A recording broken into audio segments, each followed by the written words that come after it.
E falando nisso, assim, o primeiro que eu queria saber, mais ou menos, o que é o galego?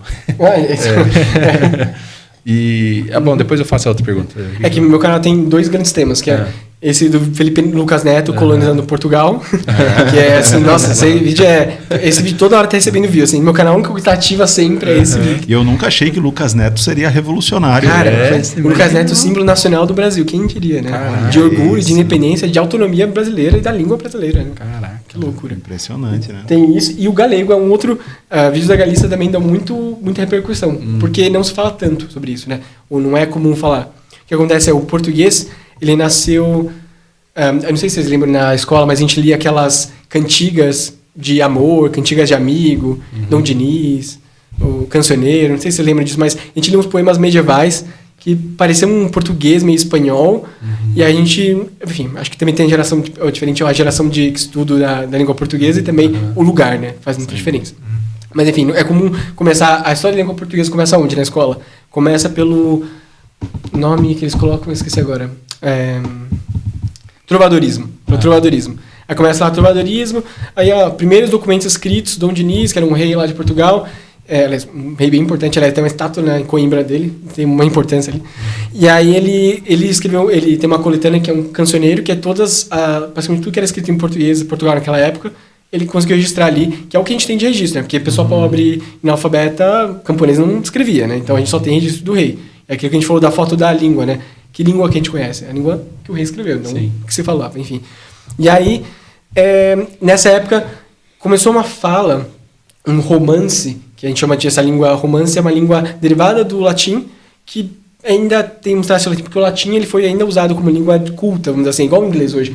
Vou falar com alguém, eu vou falar em inglês. Vou escrever alguma coisa, vou escrever em inglês. Era o latim, né? Então as camadas cultas, as elites usavam o latim. Só que em alguns pontos da Europa, porque o Império Romano era muito grande, começaram algumas línguas a se desenvolver um pouco. Lembrando que teve uma ocupação árabe por quase 800 anos. Por 800 anos, quase um milênio.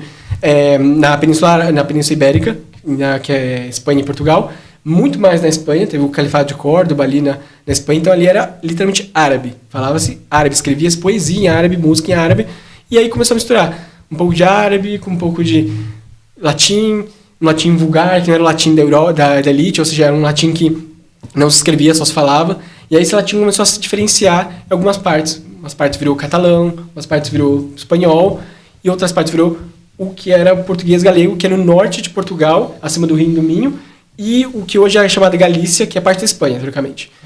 Bom, politicamente é parte da Espanha, né? Mas culturalmente talvez não sei. E aí começou o português ali. E aí o português começou a descer, e quando ele chegou no eixo Coimbra-Lisboa, ele passou por algumas outras mudanças, e até tem uma questão de algumas elites meio que tomarem para si essa língua, até como um Portugal recém-formado, no século XII, essas elites, esses nobres começaram a tomar essa língua como a forma deles falar que é a língua portuguesa galega, qualquer coisa que era nessa época, em detrimento ao que se falava no norte, que era onde começou. E aí começou uma certa diferenciação. Então tem em Portugal um eixo bem claro que é Lisboa, que é no sul, até Coimbra. Esse é o que a gente chama o eixo sul, centro-sul, que é onde fala a variedade do português europeu, se a gente for pensar, é aquilo. O português formalizado ao longo dos séculos foi ali. E aí o norte de Portugal fica meio esquecido, mas é a origem dele. O norte de Portugal e essa parte da Espanha é onde começou. E aí esse galego, ele foi ficando assim, não era parte de Portugal, então o reino de Portugal não integrou ali a Galícia, mas eles falavam esse português começou, meio proto-português, português medieval, sei lá.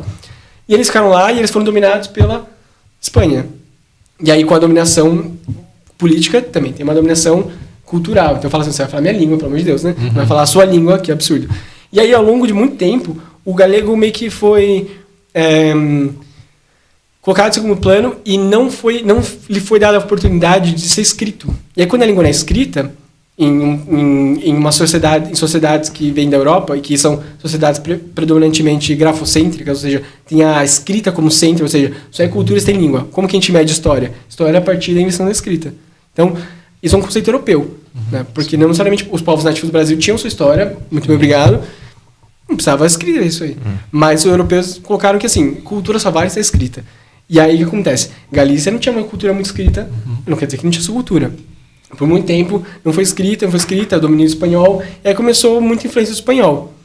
Então já começou uma mistura ali. E aí hoje em dia, por exemplo, no século XX, durante a ditadura do Franco, teve a Guerra Espanhola, no começo do século XX, por exemplo, aí perto da Grande Depressão, 29, o Franco, o ditador lá que se estabeleceu ali, autocrata, se estabeleceu ali na Espanha, ele determinou que era proibido as línguas da Espanha que não fossem a Espanha. Porque aí tem muitas línguas na Espanha, a gente não sabe quanto ela é quebrada. Tem o catalão, na Catalunha, que era um reino próprio, que fala às vezes que é independente, e aí a Espanha fala, cala a boca, senão, aí prende presidente. Aí tem o País Basco, que é uma zona que não fala... O basco, a língua basca, chama euskara, eusqueira, é uma língua que a gente nem sabe de onde vem. Porque ela não é nem latim, não tem nada a ver com essas línguas, porque ela não foi nem dominada pelos romanos, porque ela ficou numa montanha isolada lá, os romanos não chegaram. Então eles têm o seu próprio... Eles tinham movimentos até chamados de terroristas, porque eles queriam sua independência, era uma ditadura que falava você não tem direito de ser você e falava o que você fala. Então eles lutavam. E aí eram os terroristas do norte. E aí tem um monte desses focos de língua na Espanha, um deles é a Galícia. O Franco ele era galego, então ele pegou mais leve. Mas mesmo assim, o que acontece? Não teve escrita, produção escrita da Galícia. E aí o que virou? Ninguém sabe dizer. Aí virou o quê? O galego, hoje em dia tem um estatuto de língua. É uma das línguas oficiais co-oficiais da Espanha. Mas é uma língua ou é português? Porque começaram junto, eles eram a mesma coisa. Mas politicamente separou há muito tempo e aí cada um tem um caminho um pouco separado. Mas mas não é portunhol, então fala misturado. E aí, por exemplo, tem 2 movimentos lá. Alguns falam assim, olha, a gente é galego, língua galega, nossa coisa própria, temos mistura de espanhol, mas é galego. Outros falam assim, a gente é português. E é um movimento bem forte na internet. Talvez na população, talvez não tanto, mas na internet tem um canal que chama Televisão Nós, e ele faz... eles começaram, desde a década de 90, começar a sistematizar o galego. Assim, como que escreve galego oficial? Começaram a escrever, produzir livros. Escrever em galego padronizado, vamos dizer assim, normatizado. E aí eles fazem essa produção cultural na internet, e eles vão lendo, e se vocês colocarem depois para ver, assim, você fala, cara, é um português meio com sotaque, assim. Eles falam, gente, aí fala, mas é gente, né? Normal, igual. É muito parecido. E muito, acho que até mais parecido, talvez, com o português brasileiro na pronúncia, mais aberta do que o europeu. Mas, enfim. E aí eles reivindicam, por exemplo, que assim, eles têm uma linha de que vale a pena a gente ser português. Porque se a gente se integrar no mundo lusófono, a gente vai ter Brasil, a gente vai ter Portugal, vai ter Moçambique, Angola. Cara, é uma cacetada de gente. Só Brasil, 220 milhões. Angola, 50, 40 milhões. Moçambique, um pouquinho mais.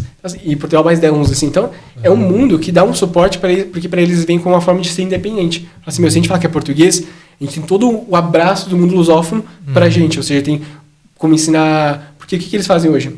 Não se ensina galego. É língua de família, é língua que se aprende com seu avô, sua mãe, e não usa mais se você vai para Madrid ou coisa assim. E aí o que eles fazem? Aprendem português. Eles falam assim, vamos fazer curso de português para entender a nossa própria língua galego. Então, será que é português? Não sei. É tudo muito político. Porque determinar se é ou não vai determinar os rumos políticos da autonomia da Galícia, né?